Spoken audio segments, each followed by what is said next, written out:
What's up, everybody? I'm Paul from FitSpaz RECOVERY. I'm in a much better mood. Any of you who caught those last couple videos might recognize a little bit of edginess. I came through that. I was patient. I came out the other tunnel, and believe it or not, you see that edginess. I don't know whether people think that's appropriate or not. When I get on the microphone, invariably it helps me cope and deal a little bit. It's a coping mechanism for me. What can I say? And I had to show restraint because I was feeling burned, and I still don't think I was treated properly. But I'll get to that. I went to Marijuana Anonymous tonight. Had an interesting meeting with these guys, and I'm not gonna divulge anyone else's personal business. I'm just gonna say that. People have varying amounts of time they've been clean, and some people, short amounts of time. What I was going to say is anywhere between a week, 2 weeks, up to a month, 2 or 3 months, depending on how hard you've indulged. You really got to be patient with the process because you've been pulverizing your mind so heavily with chemicals and whatnot that the mind needs time to heal, to sort it out, to sort itself out right and get even keel again, whether it's chemically, physically, whatever. I know we're in a healing mode when we've been doing stuff for a long time and we've not taken a break. The mind is adjusting for a period there. And I think, so you got to be patient with that process, okay? If you're really committed to it and you want it and you're still feeling that pull, you got to think a few things like, food is medicine, so you're going to want to eat, and you're going to want to eat the best food because food is something that'll pull your mood down if you're eating a bunch of processed, yucky crap. Try and eat the right types of foods. I'm not telling you what right now. You can do a search online, but we have a lot of common sense when it comes to food. We know what's good for ourselves. So, I think things that are certainly detoxifying and healthy, I think salads, a lot of fruits and vegetables, things like that.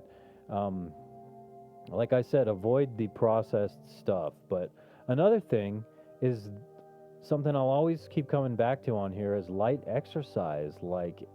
Can't tell you how much I think that has helped me in the past year in a myriad of ways.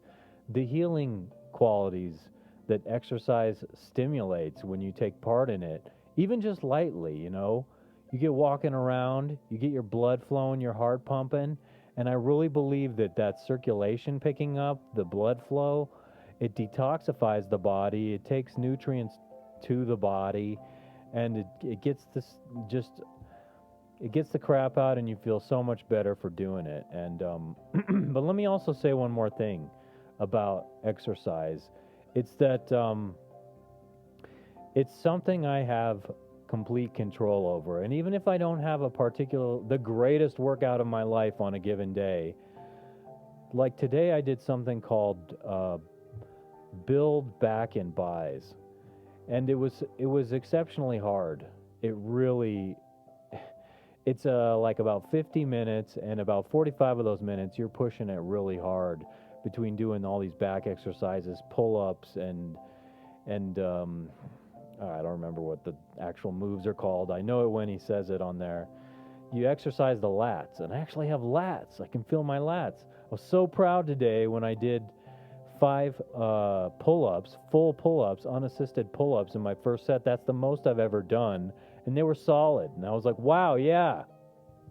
So getting back to my point, is that I feel like I'm in control of something when I do exercise. So if you're bored when you're getting over being high and you want to feel better, you got to be patient, okay? This process takes a while to get back to a sort of calm mind. And don't let yourself be fooled when you start feeling better. Some people start thinking, oh, I can handle it now. No, you can't handle it. Go to that first step and realize you don't have control. Control is not something over an addiction any of us have. If you admit you have an addiction, then you don't have control. But my point is, you have control of the exercise. You have control of the workout. That's why I'm such a proponent of doing it. It's one thing during my morning. It's like, that's my whole morning routine. Like I've told you, I do the prayer, the meditation, and the exercise. These are things, come hell or high water, I can do this no matter what. It always calms me. It always makes me feel better. And by golly, even though today I had self-doubt before I started this very hard workout, I was like, this is hard. I don't know if I can do this. And I went ahead and I did it. And it was a bear, but when I was done, I was so happy I did it.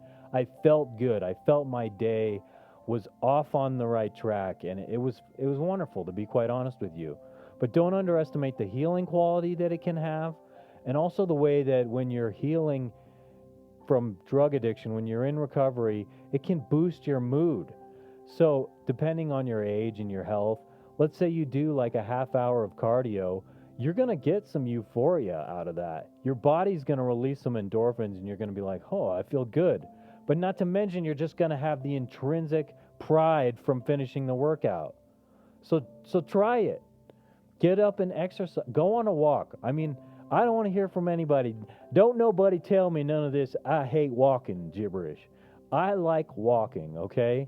I can put any type of music on my head. It's light. It gets my blood flowing. 20 minutes later, 30 minutes later, my body is just warm. It's like all toasty, and I love it. I love it. I really do. And so even if it's just something simple like walking, even if you're like, get off the couch and do it. Don't eat the processed junk. The point is you got to do whatever it takes just to get through those initial stages.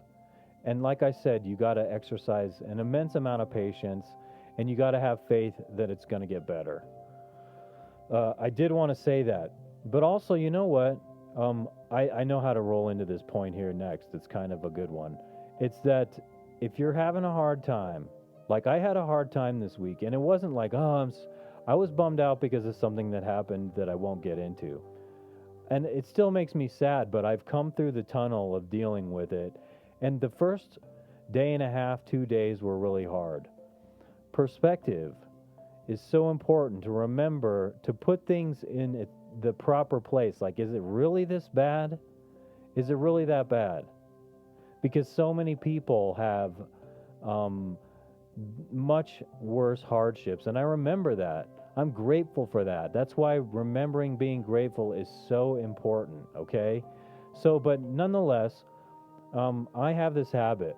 When I'm really in a funk, I come here and do one of these, and I speak to the world and no one's listening, but I do feel better. It's like a catharsis, like a confessional. I'm like, blah, blah, blah, I feel better, okay? Yeah, I'm lecturing. You might be able to use a lecture, so just absorb this. Try to get something out of it, okay? My point is that I was saying, so sometimes I feel burdened, and I feel like if I pick up the phone and call a friend or something and tell them how I'm feeling, I'm going to be laying a burden on that person. And so you got to be smart about who you do that with. And I think we should try to be wise and mature and selective about when doing that. But depending on how bad it is, don't underestimate how important it is to pick up the phone and talk to somebody, okay? Because if you're on the verge of using, it should be easier for us to pick up the phone and call somebody and deal with it that way and get over that temptation. It should be easier to do that than to actually pick up and use, especially when we know we have that emotional difficulty, the level of problems the using creates for us, right? So my point is, when I felt a funk this week, I waited like 2 days before I called somebody, and I was in a deep funk, super deep funk. I called somebody, I got advice, and it really, really helped me out. That friend of mine lent me a perspective and told me some good advice, some of which was quoting Chalene Johnson. And it was like, hell yeah, I felt so much better after having that discussion. It was like that pulled me right through the tube of darkness out into the light again. And like I said, I can still think about what I was feeling, and it's sad to me, but it's not pulling me down. And it was me engaging with other people that made me feel better. Sometimes when we're pulling away from others is when we need to engage with them the most, okay? To reach out and realize, especially if we have a special friend, a special bond, and somebody's going to listen and hear you and give you emotional personal support. I'd have been pissed if I called my friend and they were like, dude, you did screw up. But they got it. They got it 100% because of our common background and an experience doing some of this same thing. My goodness, people. Come on. So don't underestimate what someone else can do with you. If you're feeling closed off and isolated, probably the thing you need to do most is over get over that hump. And I know how hard it is. I know how we don't want to call people and connect with them when we're in a funk. And I know I don't want to bother people, but if you have those kinds of friends you can do that with, by golly, if you think that'll help, pick up the phone and do it, especially if it keeps you from using, okay? I wanted to get these things out tonight because I think I have a pretty good little perspective going on this train of thought I have related to my whole week, how much better I feel. You know what else? Totally unrelated, the night before last, I had some kind of using dream where I was like going into a party where there was a big group of people and they were all smoking pot. And it smelled like pot and I was like, "Ugh." And they offered it to me. And I said no in my dream. And joke's on me. I had a free pass to smoke and I said no to it in my dream. So I must be growing or learning something personally because I turned it down in my dream. But so that was one dream I had, okay? So it's kind of like an almost using dream. And I still miss marijuana. That's why I think I'm having dreams like that. Emotionally unrelated to that, the night before last, right before I woke up in the morning around 7 a.m., I had such a like the worst dream that made me feel so emotionally panicked. I was I was like in a foreign land with my daughter. We were in some ghetto apartment and we had no food. And the food we did have was like rotten and there were maggots. And my daughter was saying she's hungry and I was like, "Okay, I know you're hungry, darling. I hope you can eat we can get you something to eat by tomorrow." So what a insecure feeling that gave me. And so she was eating all this old rotten food out of like boxes from restaurants that had maggots and stuff, which made me very uncomfortable. And the whole idea of the dream was we were hiding from gangsters who, for whatever reason, wanted to kidnap my daughter from us. Okay? So I went out to get food or something, and I left my friend, his name is Jesse. I left my friend in charge of keeping guard over her, keeping watch over her. And when I returned, these guys had come, these two gangsters had come, beat him up, and kidnapped my daughter, and they were gone. And I was in a full blown wild ass panic in the dream. I was panicked because I wasn't realizing this was a dream and not real. I thought it was real. I thought my daughter was kidnapped, and I was creeped out, freaked out, and then thank goodness, I was like down in this parking lot, like I need a car because I needed to like flee and try and find where these guys went with my daughter, and I was in a panic, screaming like no, no, no, and so I woke up, and I'm telling you that the panic I was experiencing in my dream, I could feel how poisoned and uptight my body was. I was like in knots emotionally, off the wall and like feeling horrible, and immediately I was like, thank God that was a dream. And I was immediately reassuring myself, thank God that was a dream, that was just a dream. And I had to keep repeating it to myself because there was still this physical emotional hangover from this horrible experience that my mind just made up.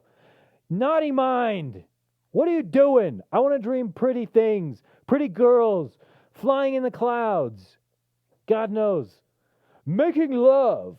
And so why does the mind create stress like that in a dream state? You'd think since the mind could make up anything, you'd think it would just go to desire, awesome, coolness. No, not this dream.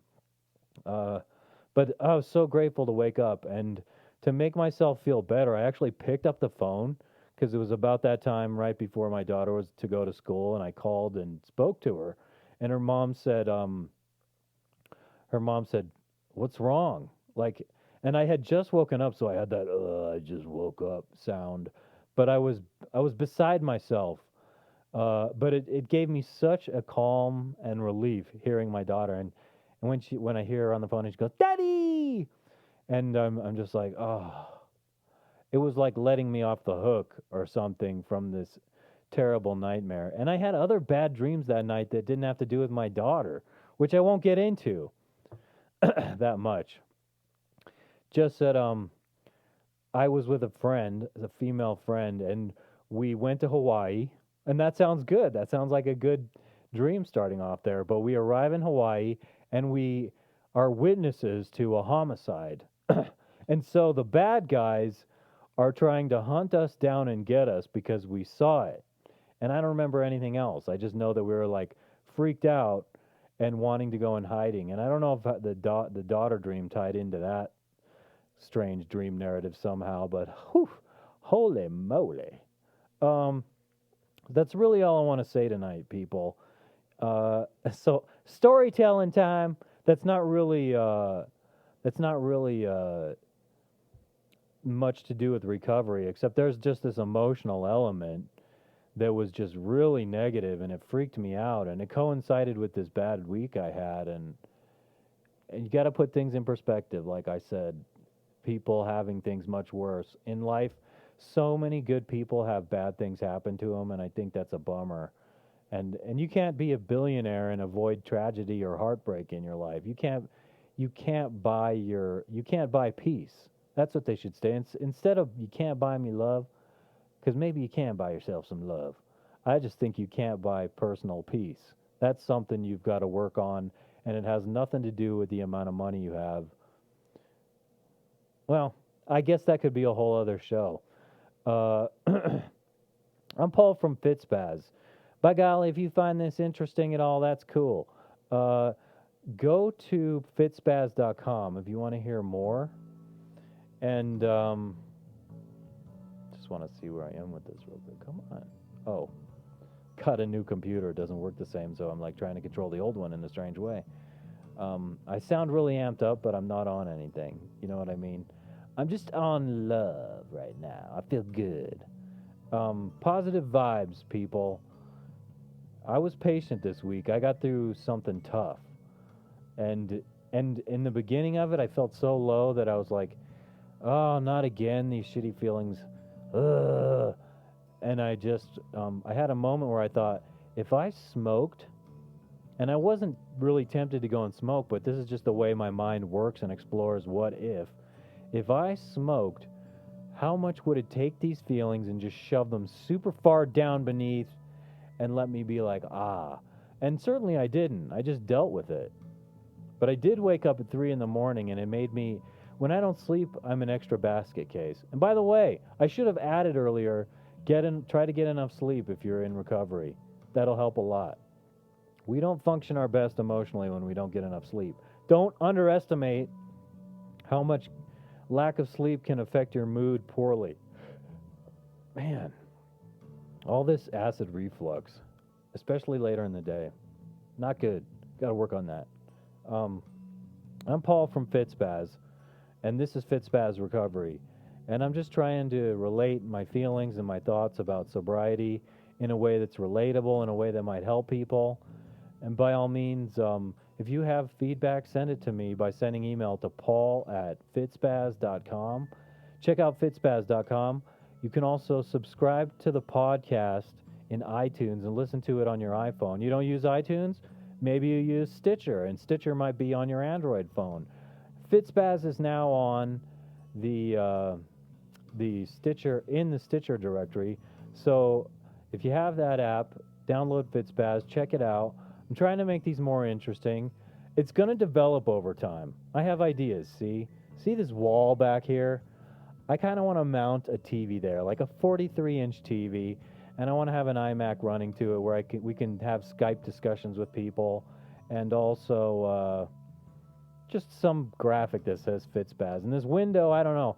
I'm going to get some kind of decorative banner that goes along with the logo, and yeah, I like that. I think production means something to me. I like improving things over time. I think the sound palette will improve. But if you like this, I appreciate it, and if you get something out of it, that's great. Like, I hope I can have an impact on people, and maybe you'll decide to change your life, and maybe I can offer the advice because I've been through it about how you can go about it, and it'll be easier for you, or at least not as difficult as I know recovery can be. It's emotionally turbulent. Be patient. Get through it. Like a wave is like big and strong at first, and it just has to dissipate all that energy out to become like smooth beans on the ocean. Like I love the water metaphors. Come on, I love the water metaphors. So that's all. I am Paul from FitSpaz Radio, and I've said that about 10 million times now, and that's enough. I'm going to wrap this up, and I will see you on the next one. And I meant to do a FitSpaz Radio this week, more about fitness, talking about it a little bit in here, how it relates to recovery and stuff, which is a good thing.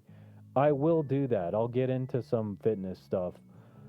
Maybe tomorrow I'll do one of those recordings and try and so diversify it from this a little bit and tell people how they can get going a little bit with fitness if they're having a hard time and whatnot. So, all right, everyone, have a nice night.